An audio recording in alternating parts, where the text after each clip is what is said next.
Our food and beverage here at the Rosen Center, and we are inside Everglades. We've had, in the first hour, we had fish. Now, in the next hour, what are you going to have for the appetizer option? We are going to start with our watermelon and goat cheese appetizer. It is watermelon, a pistachio rolled goat cheese, and it has a chocolate and balsamic glaze on top. It is one of my favorites. Fabulous presentation, artistry. What's the meat? It's time for the meat. We have our filet. It's a grilled Angus filet with baby vegetables, roasted fingerling potatoes, grilled onions, and then we have a Pinot Noir demi-glace on top. Fabulous. And for dessert? We have our tiramisu martini. So traditional tiramisu, we have the lady fingers, the mascarpone cheese, with a little bit of espresso and some cocoa nibs and espresso beans on the rim, and it is delicious. This is so good. Chef Fred behind the office there making this for us. This is wonderful. By the way, this is a $60 prefix option. That is correct. 3 courses for $60. Congratulations on that. Before I take a bite here, tell me about Magical Nights. Absolutely. So this is an opportunity to not just go to a restaurant, but stay in a hotel, do a little weekend getaway. So we have more than 20 participating hotels in Orlando, including Rosen, that are participating in Magical Nights, where you can pair a great deal at a hotel with your magical dining restaurant. Okay. Well, what do we think? That is incredible. Glad you like it. That's a sharp appetizer matching my sharp white pants.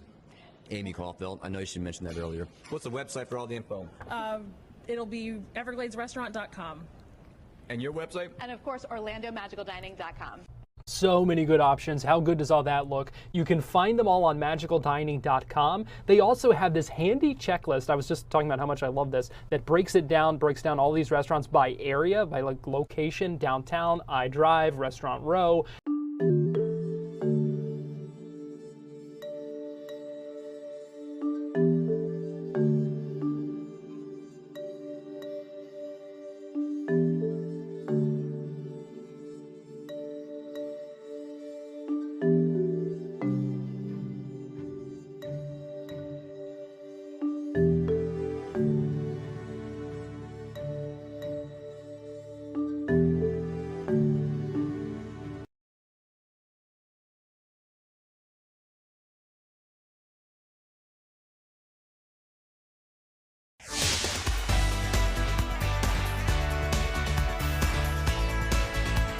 Florida Live starts now. Well, good afternoon to you, and welcome into Florida Live. I'm Garrett Wymer, and thanks for joining us on this Friday afternoon, live on Fox Local and on YouTube. I want to give you a live look right now in Anchorage, Alaska, where President Trump will be arriving shortly. It's a balmy 53 degrees there right now. Need a winter coat if you're in Anchorage, Alaska right now. But President Trump going to be meeting with the Russian President Vladimir Putin this afternoon for a high-stakes summit, and we will have more coverage of that coming up later. Just wanted to give you that live look ahead of the arrival of President Trump on Air Force One. Meanwhile, Erin has become the first hurricane of the 2025 season. We are going to talk about that and track the tropics with Fox 35 Storm Team meteorologist Laurel Blanchard coming up in just a little bit. We're also going to talk with a law enforcement expert about what Trump's D.C. crime crackdown looks like on the ground. James Copenhaver, one of our law enforcement experts. We speak to him often here. He has been in D.C., and we will speak with him about what he is seeing on the ground there. But we begin this afternoon with legal questions surrounding the Deportation Depot, the second immigration detention facility that state leaders here in Florida have just announced. They made that announcement yesterday. It's the new detention facility at the Baker Correctional Institution. Joining us now to talk about this and other immigration issues right now in the state of Florida is Elizabeth Ricci, an immigration attorney and an adjunct professor at the Florida State University. And Elizabeth, we appreciate you joining us again here on Florida Live. Thank you for having me, Garrett. So this second facility that was just announced yesterday comes now as legal questions still surround not just Alligator Alcatraz, but kind of broader the state's authority to detain these federal immigration detainees.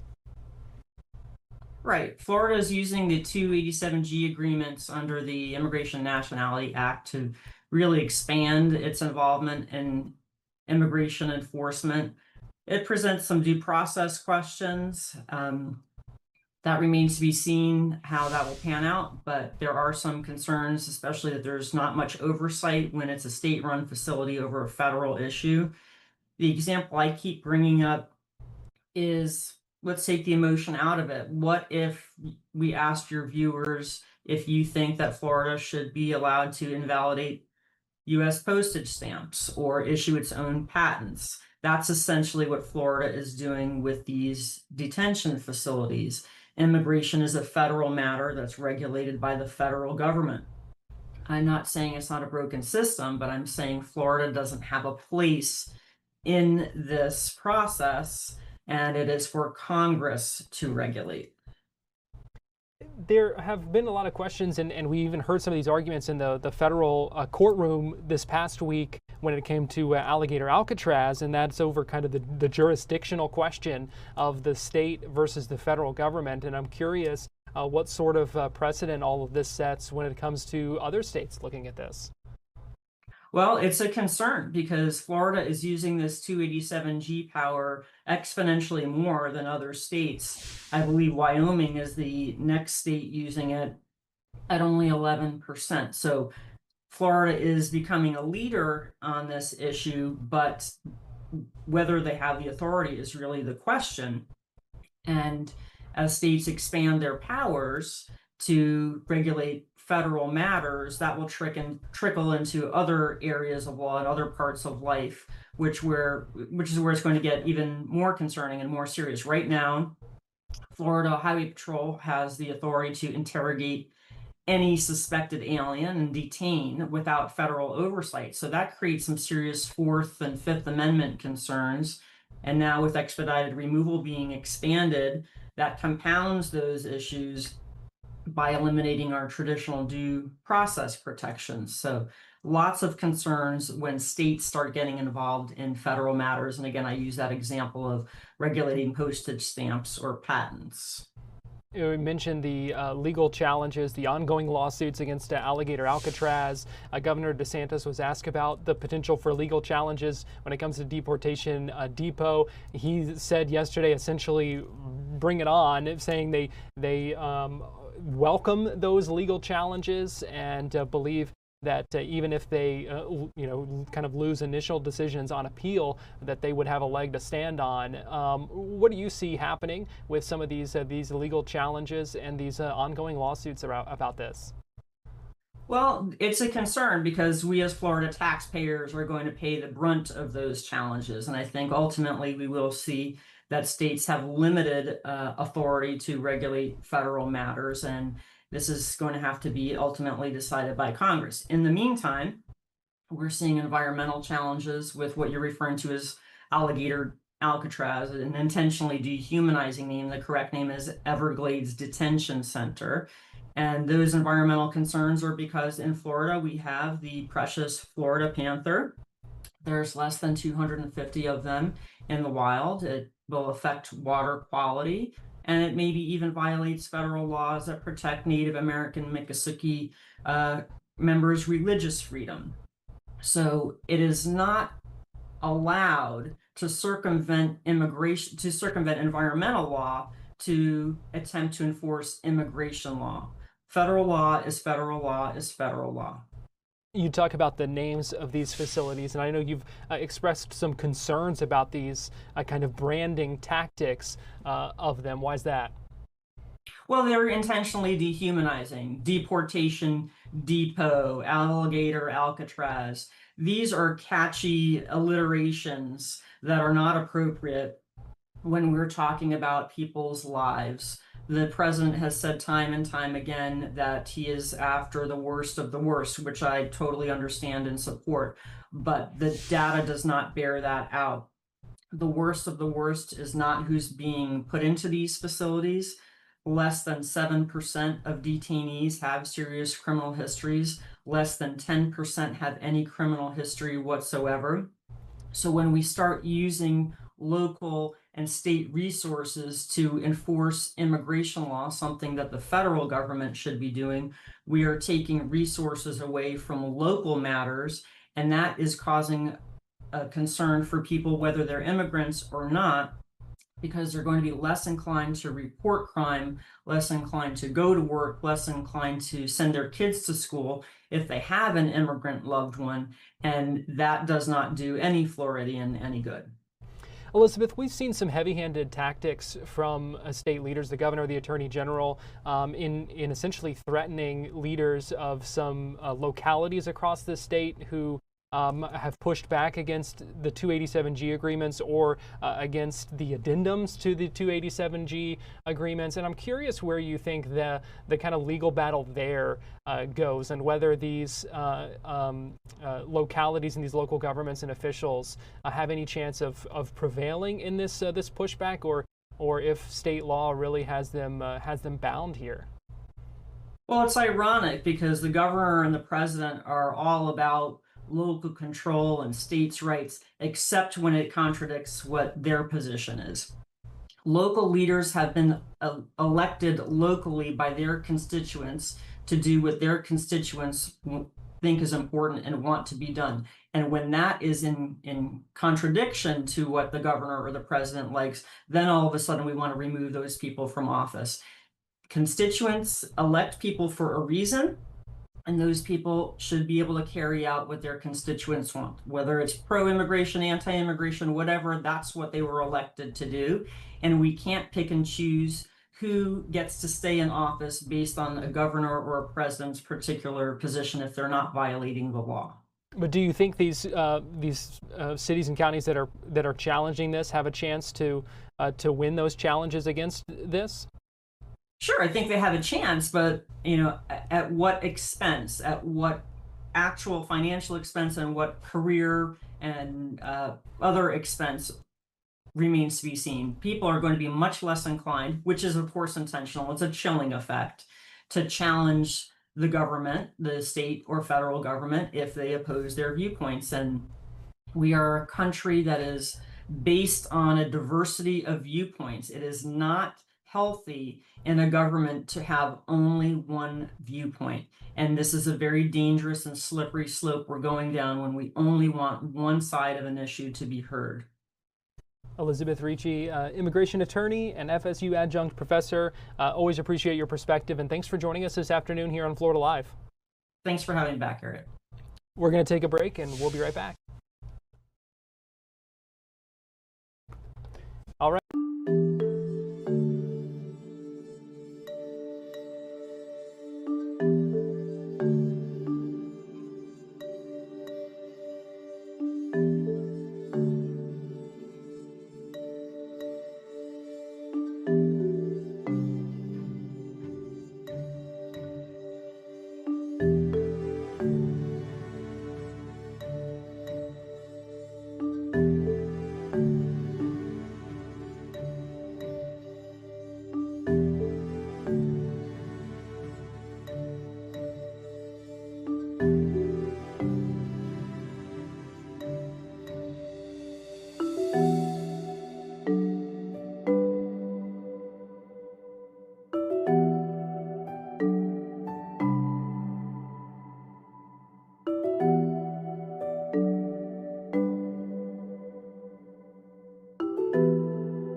Welcome back into Florida Live. I'm Garrett Wymer, and thanks for joining us on this Friday afternoon, live on Fox Local and on YouTube. It is time now for our Tampa Connection, and for that we go to Fox 13's Evan Axelbank, who's joining us live now this afternoon. And Evan, good to see you. Thanks for joining us. Yeah, good to see you. Thanks for having me. Sheriff Grady Judd announced 2 big arrests today. They make a big deal about not leaving any murder cases unsolved. They say only 2 of them over the last 15 years are still waiting to be solved. In this case, they've got 2 of them. The sheriff gave updates this morning on a new development in a pair of separate murder cases. Judd began today's news conference by talking about the case against 29-year-old Angel Gonzalez Morales. The sheriff says that he shot Elijah Johnson at the home suites off US 27 in Davenport on Tuesday night. Johnson ran outside and collapsed in the roadway. He later died at the hospital. Now, Gonzalez Morales, meanwhile, was on the run for nearly 2 days before Judd says deputies caught him in the Polo Park area on Thursday. Along with facing a second-degree murder charge, Judd says that Gonzalez Morales also had a clear plastic baggie containing over 16 grams of fentanyl, a trafficking amount of fentanyl. However, one key piece of evidence that has not been found yet is the murder weapon. Listen, folks, we really, really, really want this firearm. So a gun like that on the street will bring you $200 or $300. So if you have this gun on the street, it's worth $200 or $300 to you. We'll pay you $1,000 to give us this gun. Okay? Now, if you're sitting there thinking, yee, I'm a convicted felon, I got this gun, hey, we'll work through that. You'll get $1,000. We want the murder weapon. So you can be a witness or a suspect. A witness or a suspect. All we want's the murder weapon. We don't know where that is yet. Judd then talked about a different murder case that dates Judd then talked about a different murder case that dates back to last year. This one involves 48-year-old Troy Walker. According to the sheriff, Walker sold cocaine to 65-year-old Irene Anderson last September. Anderson died the next day after collapsing as she was leaving to go to church. Then, in October of 2024, detectives arrested Walker on a long list of drug charges. Judge says that earlier this week, a grand jury indicted Walker on a first-degree murder charge for Irene Anderson's overdose death. As for the drug case against Walker, Judge says he plans to talk more about that next week, adding dozens more suspects may be involved in this. But certainly, Garrett, a very interesting case there, given that this cocaine sale happened several years ago, or at least over a year ago, or almost a year. And now the sheriff says they were able to indict him on that first-degree murder charge because he sold the cocaine that she later died from. And that's one big thing the sheriff points out, that if you do something that causes somebody's death after the fact, you can indeed be charged with murder, and that's what's happened here. Yeah, and that's the thing you're starting to see kind of more and more often. And it sounded like from the sheriff today, you mentioned that the things he's going to talk about more about next week. It sounded like this was the big shoe they were waiting to drop in this case, and it has now happened. So it's going to be interesting to see what more comes from this investigation. Yeah, absolutely. And the sheriff makes it clear that there were lots of people who they were looking at as part of this case. And when it comes to drug trafficking, there often are, particularly with the amounts that get passed around. So it'll be interesting to see what the sheriff has next week. Now, let's take you to Tampa here. It was a chaotic scene on Wednesday as police say about 200 bike riders took over city streets. Video from the Tampa Police Department shows part of this so-called takeover, which lasted 45 minutes. Riders could be seen weaving through traffic, running red lights, and even taking over sidewalks on bikes, e-bikes, dirt bikes, scooters. Police arrested 4 people, with a 5th arrest still pending. They've also issued 7 citations for reckless driving. Tampa Police Major Les Richardson says riders ranged in age from 16 to 29, and while many pulled over when stopped by officers, others did not. To mitigate a lot of the individuals that were out there at first. Not everyone was out there trying to cause havoc. They were just out there riding with the pack. A lot of them, pulled right over when we pulled them over. Some didn't. Their actions dictate their charges. Because of that, it lasted a lot longer and went throughout the city, different parts of the city. But we stayed with it, and we were able to bring it to a safe conclusion, which is absolutely what the number one point is for us. Similar to street takeovers, investigators say that gatherings like this are often fueled by social media. Richardson says Tampa police can sometimes intercept these events before they happen, but this one took them by surprise. Police are reviewing helicopter footage to identify more suspects. And Garrett, that is something we see all the time. Police, believe it or not, are on there with social media with the rest of us, trying to keep track of what's going on.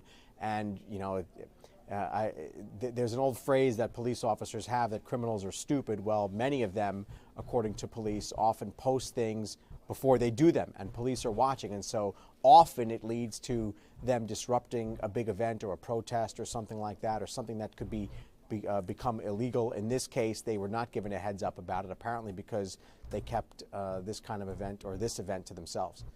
Interesting. And I tell you what, that helicopter footage is something to see with that many bikes on the street. Yeah, no doubt. Can you believe it? But you can see why a lot of people out there felt threatened by this, and why police acted as swiftly as they did. Another story that this is disturbing in a much different way. A young father is among two contractors fighting for their lives in the hospital after an electrical incident at a work site earlier this week. This is just terrible. Detectives say that 3 men were placing a new pole in the ground at the time of the incident in Seminole on Tuesday. Investigators say 27-year-old Jeffrey Bush and 31-year-old Matthew Waldrop survived, but 30-year-old Justin Bryan died. Just terrible. Bush has a 4-month-old son and is in critical condition at the hospital with severe burns. Bush's best friend, Ryan Pine, spoke with Fox 13 about the long fight ahead and how the lineman community, along with Bush's hometown of Auburndale, are rallying around them.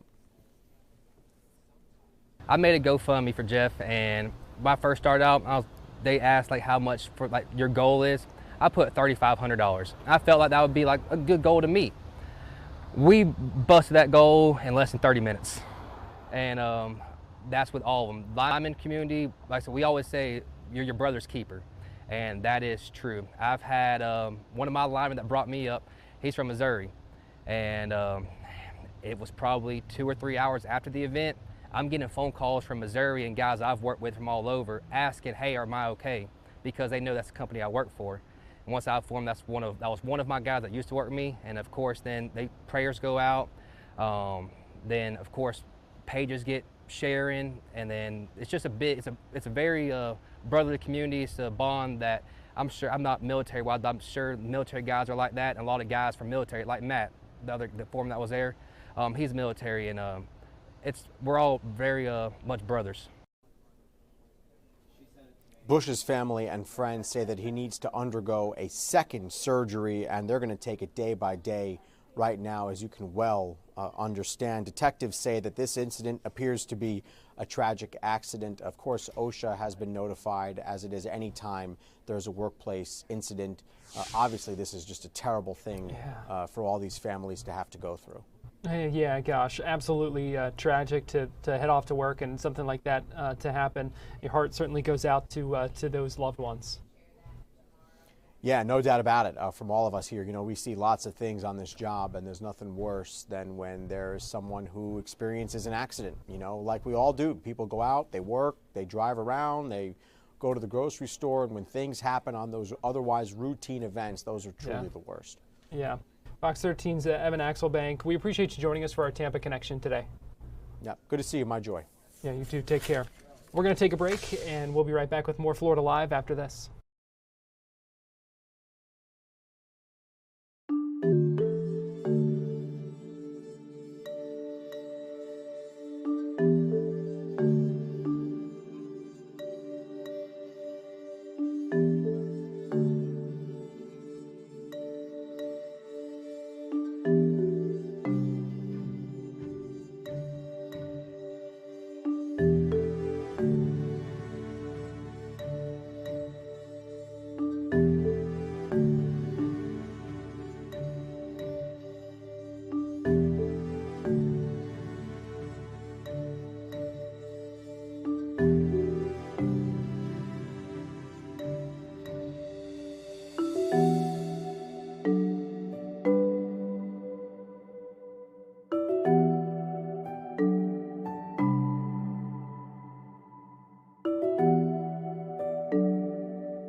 Welcome back into Florida Live, and here is a live look at Joint Base Elmendorf in Anchorage, Alaska, where Air Force One just rolled past on the tarmac. President Trump has now arrived in Alaska ahead of his meeting later today with Russian President Vladimir Putin.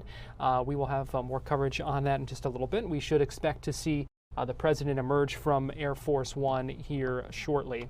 Meanwhile, in Washington, D.C., federal agents and the National Guard fanning out as President Trump earlier this week announced a federal takeover of the D.C. Metropolitan Police Department and deploying the National Guard to crack down on crime and homelessness in our nation's capital. Now, there is a new lawsuit from the D.C. Attorney General that is challenging that step in court. This afternoon, or I should say this morning, I had the chance to speak with Jamie Copenhaver, who is a former sheriff's detective and investigator, one of our law enforcement experts.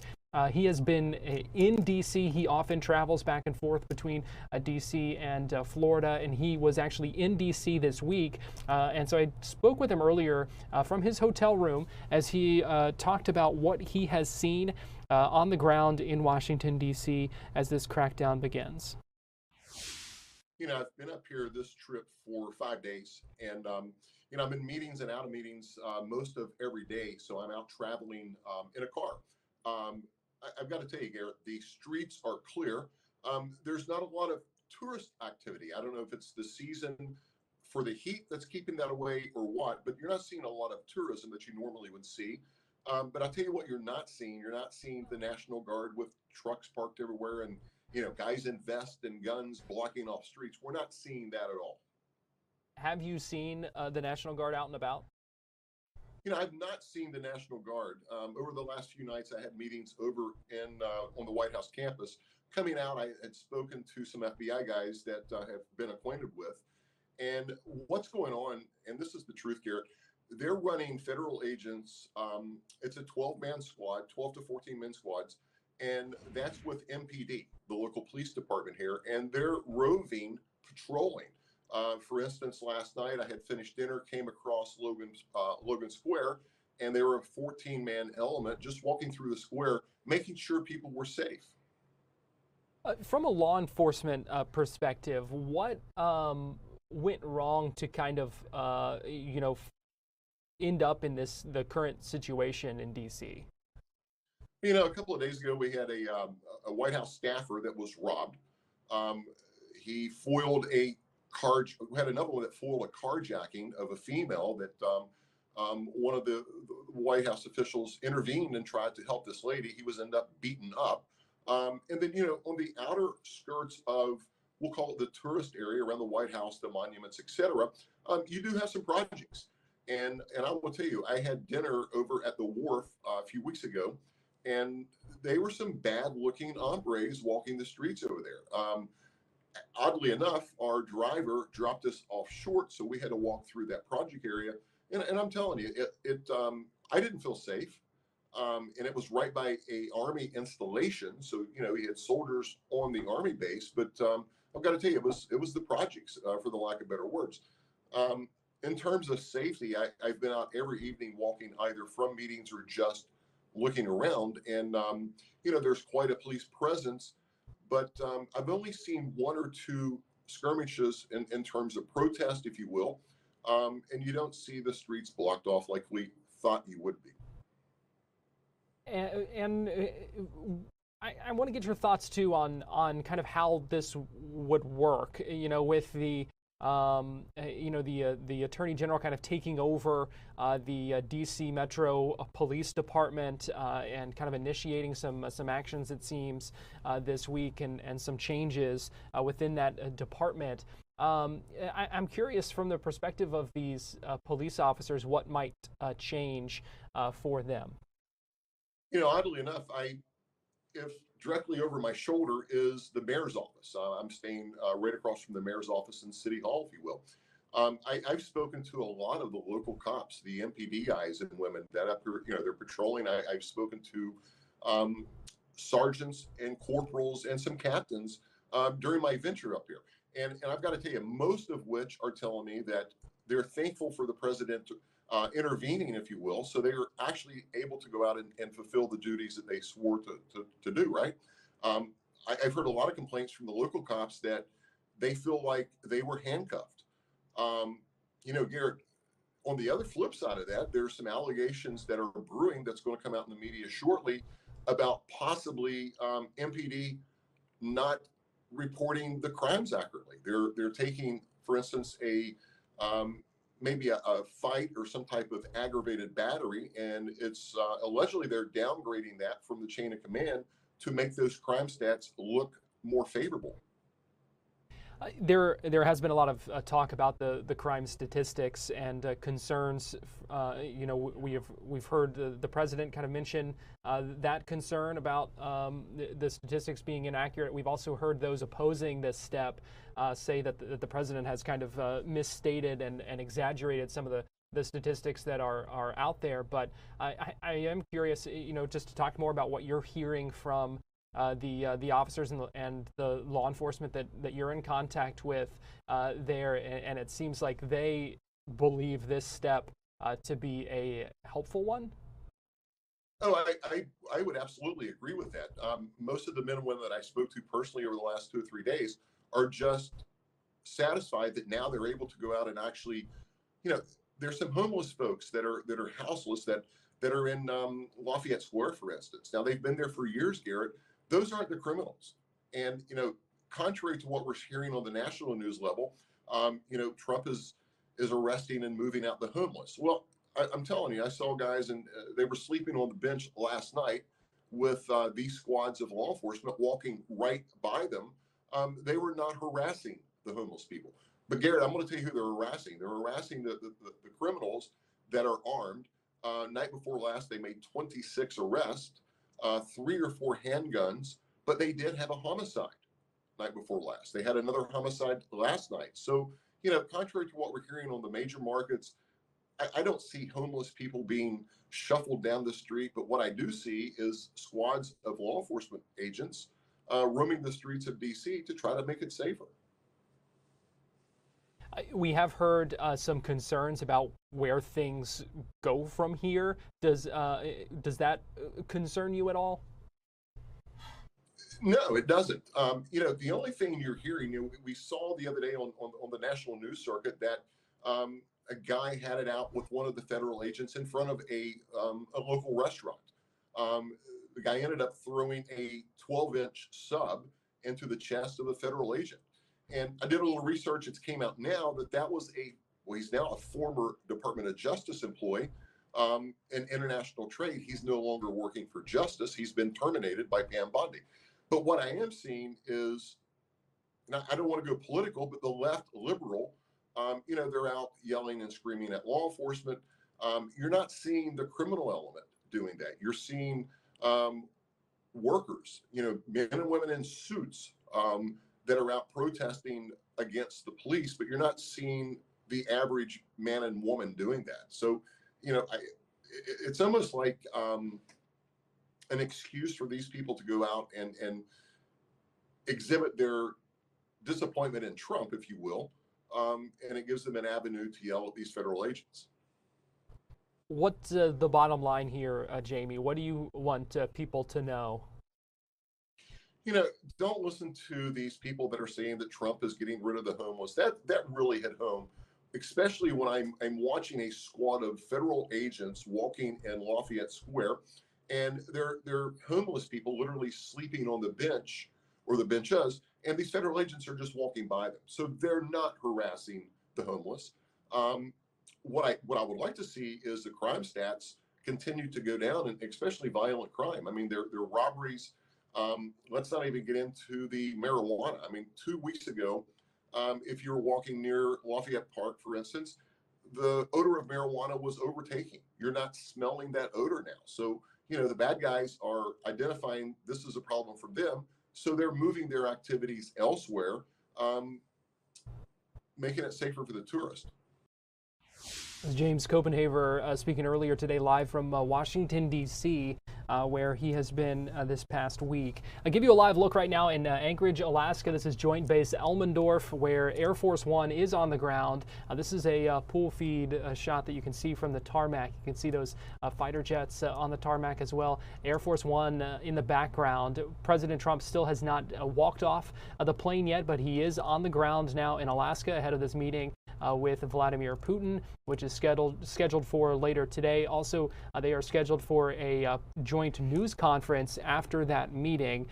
So we will keep you updated on what happens. Obviously, a high-stakes meeting as the president tries to broker some peace between Russia and Ukraine. We're going to take a break here on Florida Live, but we will be right back after this, so keep it here, live on Fox Local and on YouTube.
Welcome back into Florida Live, and here's a live look at Air Force One on the ground at Joint Base Elmendorf in Anchorage, Alaska, where we are awaiting the arrival of President Trump. Well, he has arrived. We are waiting on him to walk off the plane ahead of his meeting with Russian President Vladimir Putin here shortly. So we will keep you updated on that. And joining me live now in our streaming studio is Fox 35 Storm Team meteorologist Laurel Blanchard. And Laurel, I looked up, it's 53 degrees right now in Anchorage, Alaska. Oh. And so, I was like, you need a winter coat. That's a chill down my spine on that one. I know, no doubt about it. We're certainly not dealing with 50 degrees here. But the big topic today is Hurricane Erin. This is the first hurricane of the 2025 season. Yes, and that was big news. That was part of the 11 a.m. update from the National Hurricane Center, reaching that 74-mile-per-hour winds just sustained. We're going to continue to see those winds drastically pick up over the next couple of days. So we're going to be watching Erin very, very carefully. But right now, from the 2 p.m. update that just dropped at the top of the hour, 75-mile-per-hour winds, and this storm is going to become a monster within the next 72 hours. So as we do take a look, 75-mile-per-hour winds out there right now. It has slowed down. So as we were talking, as the storm was a tropical storm, it was moving at about 20 miles per hour. So since that storm has significantly slowed down, it's going to interact with the water more. And this is why we're going to be seeing that intense strengthening. And as we do take a look at the cone model, we can see as this storm is slowly making that curve towards the north, it's going to intensify so quickly. We're talking from a Category 1 to a Category 3 storm in less than 48 hours, and then most likely from a Category 1 storm, which it is right now, to a Category 4 storm in a matter of 72 hours. So this is how much strengthening is going to be happening over the next couple of hours. So we're going to be watching this storm very carefully. And is that quick strengthening, is that just because of the water temperatures, or how is it able to strengthen so quickly, once it kind of hits those points? Yeah, Garrett, that's a great question. So the water is definitely playing a role. I'm like the tropics. I'm very, very picky when it comes to ocean water. Can't be too hot and it can't be too cold. Fair enough.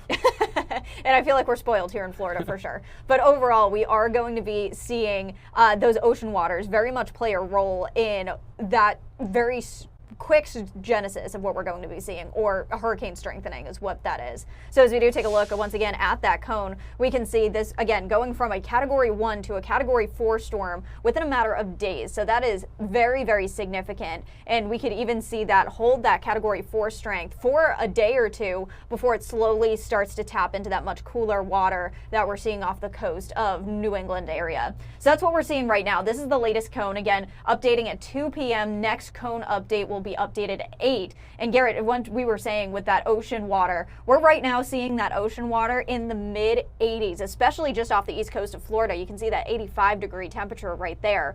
That is jet fuel to hurricanes like this as it's still continuing to strengthen. We also were talking about how the possibility of the low Saharan dust in the atmosphere, that's going to play a role into that very quick strengthening that we're going to see with this storm, as well as the very low wind shear. So earlier on, as this storm was kind of picking up from tropical storm to hurricane, part of it was almost like sheared off. So it wasn't that perfect circle like it is right now. It was kind of an oblong circle kind of thing. And because it made its way out of an area of low wind shear, or a higher wind shear, into an area of low wind shear, that's going to be another possibility of where we're going to be seeing this storm really pick up in strength over the next couple of days for sure. And we've been tracking these spaghetti plots, the different models and what they say it could do, and now they're starting to have even more of a consensus, it seems like, that we're going to see that kind of stark curve. Yeah, Garrett, so I just actually did like a little bit of a measurement in this, and exactly, so those spaghetti models were over 500, 600, 700 miles wide. So that was the difference between like outlier to outlier. So now, even it moving into about 500 miles, 400 miles, over the next couple of days, we're really going to see those models gain a lot of consensus and gain a lot of confidence into where this storm is going to be going and when this curve is going to happen of what the spaghetti models and the cone is really starting to suggest. And the reason why, because of that, is really Erin is going to travel in between two high pressure systems. So reason why the East Coast is getting a little bit more confident that Erin is going to be almost following along the East Coast is because of that high pressure system that's going to lower our rain chances as we take a look ahead into next week. But overall, that high pressure system is acting as a shield, kind of pushing it outwards from the East Coast. However, the Carolinas definitely may get a little bit of a close call. Same with the Bahamas. But overall, we're going to continue to see that possibility of that track in between the East Coast and Bermuda as we take a look through the start of next week. But models slowly starting to get a little bit more consensus into that. And those are the spaghetti models. That each red line is a track. But here's what our Fox model has to say. As you can see, most of that model is really hugging the right side of that cone. I think it's a little bit too far off to the right, but I think it's going to be a little bit more towards the center. But models are suggesting to maybe even tick it back. It was ticking west closer to the East Coast just a couple of days ago. So this may be an indicator that models may ever so slightly tick east as we take a look through the next couple of days. But that's what our Fox model has to say over the next couple of days. And why do you think we're seeing that shift? That's a great question. So we are either seeing that high pressure system that's over the Atlantic kind of tick ever so west, so closer to the East Coast. that could possibly play a role in it, or areas especially where we're seeing that high pressure right now over the East Coast, that could be even strengthening even more, kind of pushing that possibility even further east away from the East Coast. So either way, as long as it stays away from the East Coast, this is going to be a monster of a storm. So anywhere that this could even make landfall is definitely in for a rough ride for sure. And not going to feel those direct impacts here in Florida, but going to have some rough surf out there. Oh, rough surf for sure. So I do want to talk about areas especially closer to the Bahamas, the Leeward Islands. That's what we're going to continue to really see the most threats. So right now we are seeing those tropical storm watches being issued for St. Martin and areas in between the British Virgin Islands and St. Lucia. So that's where we're already starting to see those warnings get issued. But also areas especially across Puerto Rico, St. Croix, as well as the British Virgin Islands, they're going to be rocked with that surf because we're talking about a Category 3, Category 4 thunderstorm. This is a hurricane. This is what's really going to roughen up those waters over the next couple of days. And that's going to also lead to us feeling that effect as well. So dangerous surf, dangerous rip currents for us here in Florida at the end of the weekend, beginning of the work week. So Monday through about Wednesday, if you have any beach plans, stay out of the water there, folks, because it is definitely going to be rough. And you can kind of see that cone of uncertainty as it makes its way up the coast. Monday through about Wednesday, we can kind of feel the roughest impacts out there for sure. And we could be in for 8 to 12 foot surf. So I know surfers are going to be absolutely going nuts over this, but it is definitely going to lead to high rip currents, dangerous rip currents, and then this could also lead to a lot of beach erosion as well, all along the east coast of Florida, not just here in Central Florida, but we're talking Miami all the way up to Jacksonville on this one. Wow, 8 to 12 feet. That's something. That is something. Like usually on a normal day with high rip currents, 2 to 4 feet for us here in Florida, but anything more than that, that's crazy. Yeah, definitely not a time that you want to spend in the water. And it's just crazy to think that it could be so far away and yet still causing those impacts on our beaches. Yeah, it just shows the immense amount of power that a Category 3, even going on Category 4 hurricane can hold. And again, models are pushing this 500-600 miles away from the Florida coastline. So still even being able to feel the impacts from that, it's crazy. It's going to be a crazy storm nonetheless. And yet that's not the only thing we're watching in the tropics. Still have eyes on a couple of other spots as well. Eyes on a couple of other spots, but we are slowly starting to see things calm down a little bit in some aspects. Good. So we were keeping an eye on a zone in the southwestern Gulf. That Invest 98L has made landfall. It made landfall in Brownsville, Texas at the top of the hour. So flood advisories are still issued for the southern parts of Texas, and this could lead to over 6 inches of rain as the system kind of continues to make landfall. But the center of that system has made landfall. That's going to no longer be a threat, but it will be a flooding threat, especially if you do live in southern Texas or have relatives in southern Texas. Spaghetti models continue to take this in, kind of following along the Texas-Mexican border as we take a look over the next couple of days. But also, we're going to be watching Erin because Erin unfortunately has friends that's kind of following her off the coast of Africa. So something that we're watching very closely, you can see Erin in the red circle right there. We're keeping an eye on a tropical wave making its way off of Africa right now, and then keeping an eye on one more, maybe even 2 more, going to slowly start to make its way off the coast of Africa. So Garrett, tropics are waking up out there for sure. Yeah, it's that time of year where sometimes you watch those tropical waves just move across the ocean like a freight train. Yeah. And it's the sign of the season. It's quite literally one after the other after the other. So I think we're going to be pretty much ticking through these names pretty quickly from here on out. So right now, Erin, Category 1 hurricane expected to reach Category 4 strength by the end of the weekend. So this is going to be a rapidly intensifying storm. Next couple of names on the list, it's Fernand, then Gabrielle, and then followed by Umberto, and then Imelda, Jerry, Karen, Lorenzo are the next couple of names on the list. So something definitely to keep an eye on for sure. Let's hope we don't get any further than that. Yeah, that's definitely, I hope so. Again, most of the models of what we've been seeing so far, outlooks of what we've been seeing so far from Colorado State University as well as NOAA, slowly ticking everything down, not as busy as last year, but still an above average season by a couple of storms. So well, and the thing we always say too is it only takes one. It only takes one. And so you don't want to let down your guard, certainly, because we are just heading in, not even to the peak of the season, still have a long way to go. So take those preparations if you haven't. Take those preparations if you haven't. If you're headed to the grocery store, even this weekend, we're going to be seeing that rain all across Florida as we continue to head through this weekend. So just go to the grocery store, pick up a couple of extra things to top off your emergency kit. In the morning when it's cool, clean out the gutters. Just do these little things so when we do find ourselves in a serious situation, you'll be prepared. So it's just better that way. All right. Well, Fox 35 Storm Team meteorologist Laurel Blanchard, we appreciate you breaking all that down for us. Thanks, Garrett. We're going to take a quick break here on Florida Live, and we will be right back. Meanwhile, as we go to break here, we are still waiting for President Trump to walk out of Air Force One after he has arrived in Alaska ahead of his meeting with Vladimir Putin. Keep it here. We'll be right back.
Welcome back into Florida Live. I'm Garrett Wymer, and thanks for joining us on this Friday afternoon, live on Fox Local and on YouTube.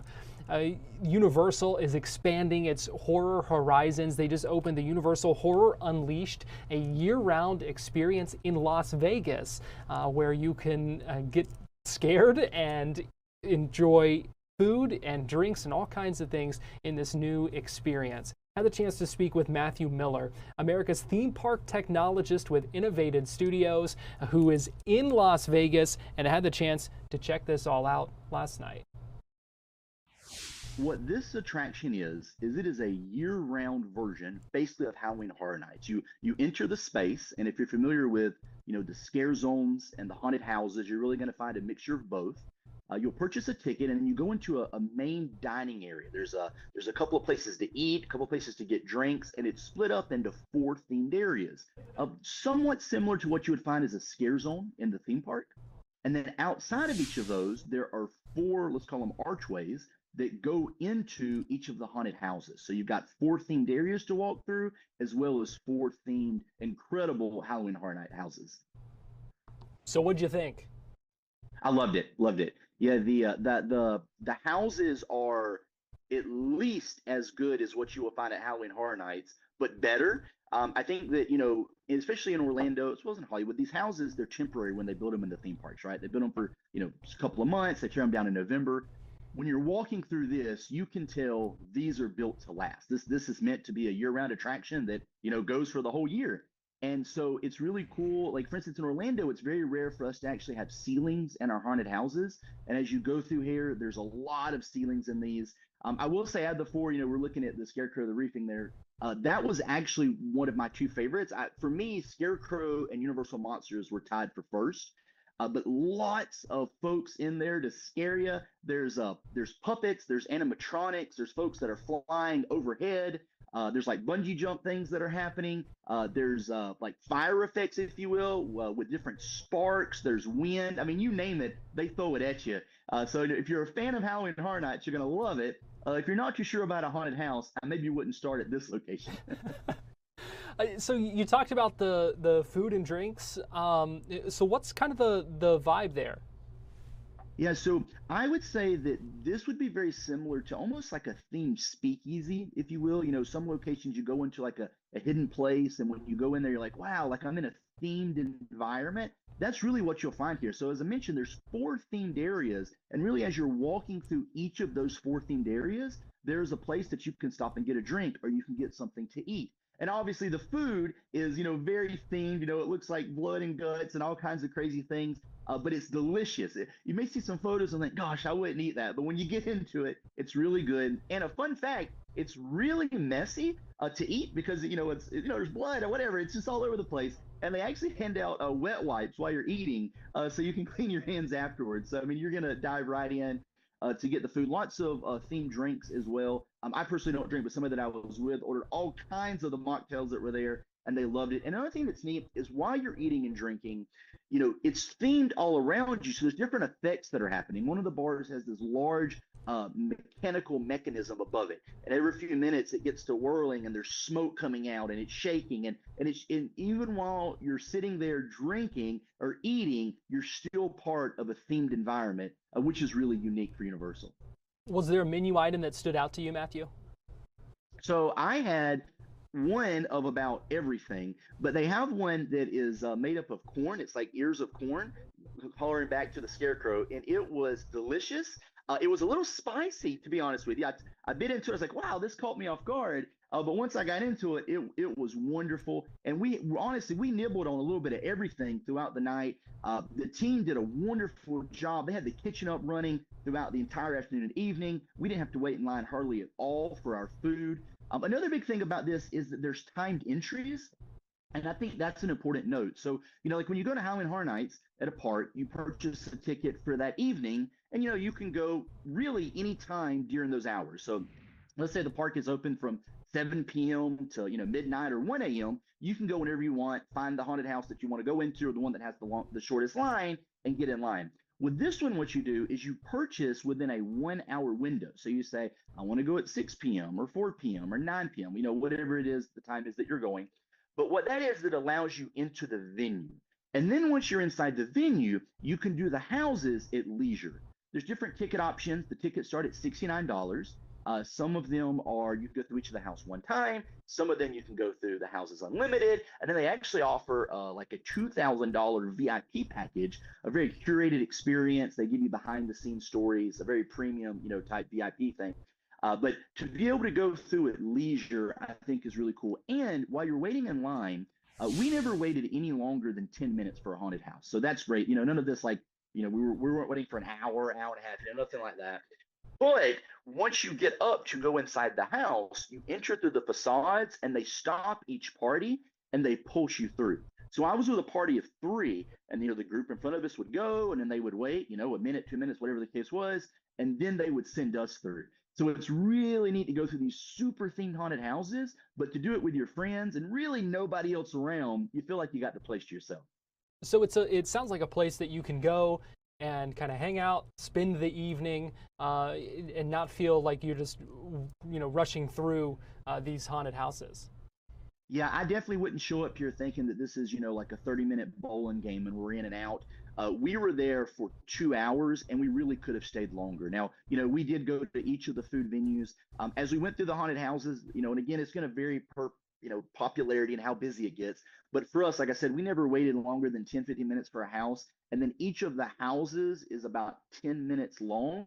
So, if you think about, I'm in a house for 40 minutes, in total, and that's just doing each house one time.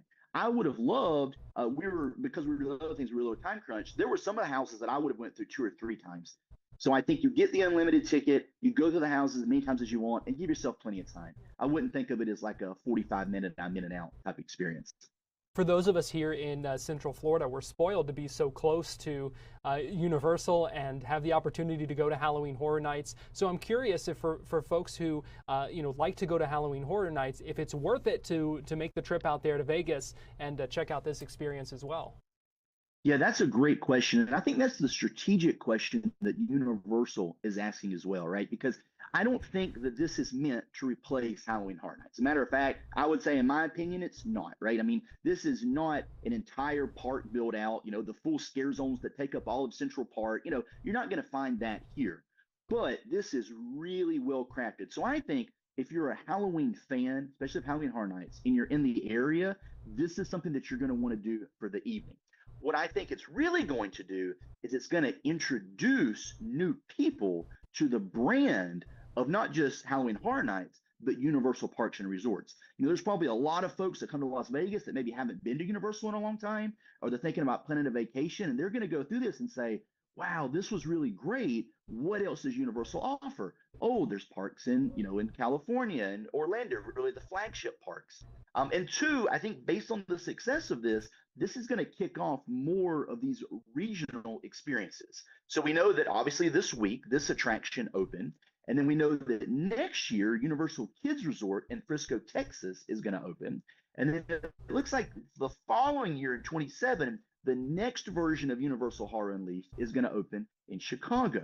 So we've got So big things ahead. Had the chance to speak with Matthew Miller about all of that. Our time is running out here on Florida Live. You can see these are live looks in Anchorage, Alaska, as President Trump and Russian President Vladimir Putin arrive for their summit bilateral meeting this afternoon. Marco Rubio going to be involved in that meeting as well. These are live looks as we await our first looks of those world leaders on the tarmac in Anchorage, Alaska, ahead of that meeting.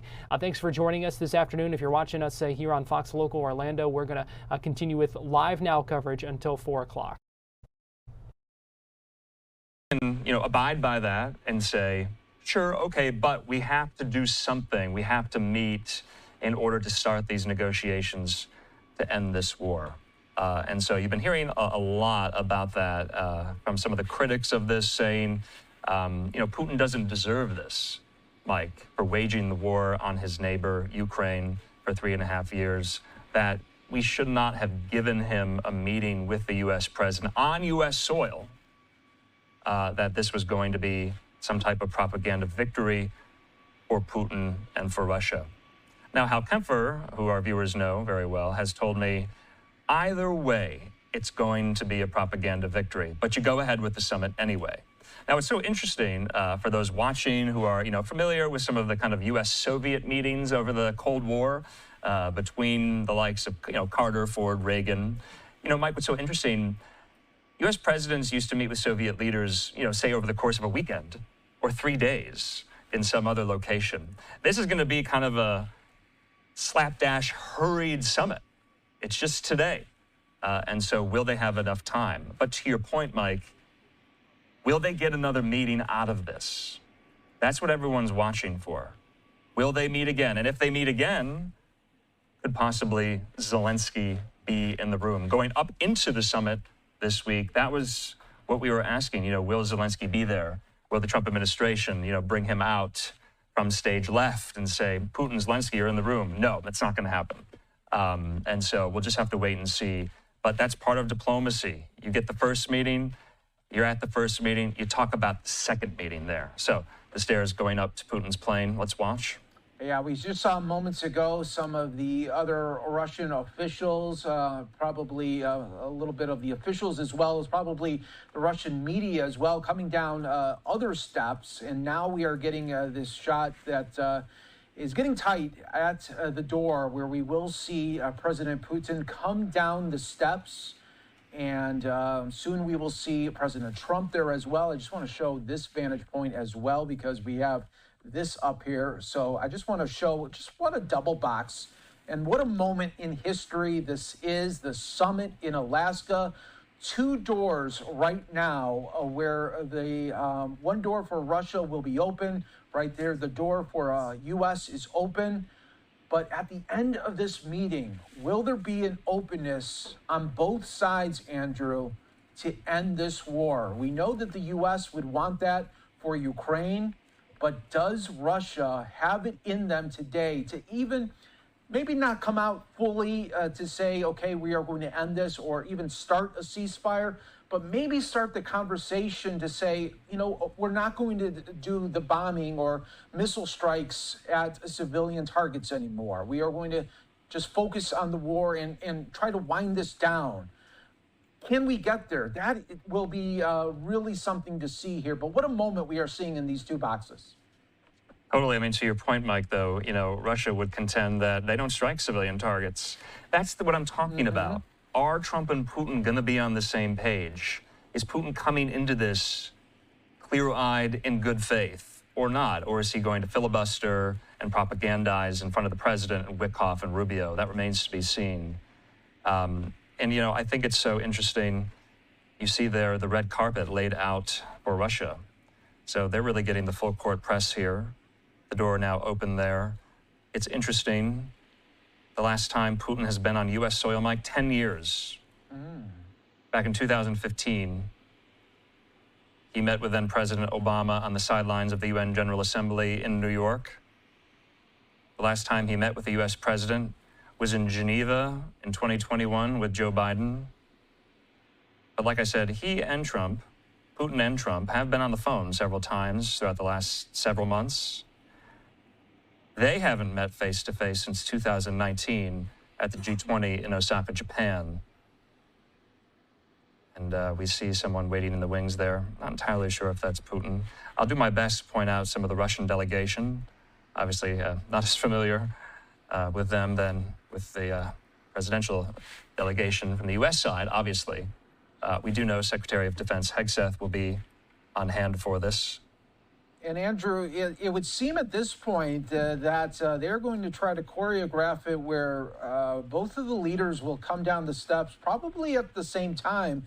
We saw Air Force One land about 15, 20 minutes ago, but of course we did not see President Trump come down. It would seem that they would come down maybe at the same time to be greeting right there at the bottom of the steps. Yeah, and we don't necessarily, frankly, I mean, we don't see Putin that often.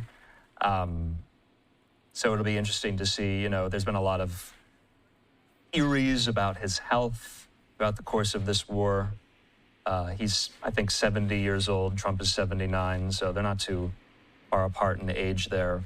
But the body language, you and I were talking, Mike, yesterday. Trump is known for his boisterous handshakes. We'll see whether or not that's offered to Putin. And so maybe we'll just have to wait and see what the body composition, the body language, the facial tics, the faces. We're watching it all here on Live Now. So what a double box. That's what we call it. The split screen, Air Force One, the Russian president's plane in Alaska. Alaska, of all places, Mike. We know the Russian history with Alaska. Yeah, so true. And, this is a time where you have to wonder, too, about this meeting that is going to be coming up and just how hard it is to try to conduct a peace deal moment for the summit where you have a leader like President Putin who really deflects, lies, and will do it right to your face. And with a straight face, he could do it as easy as breathing.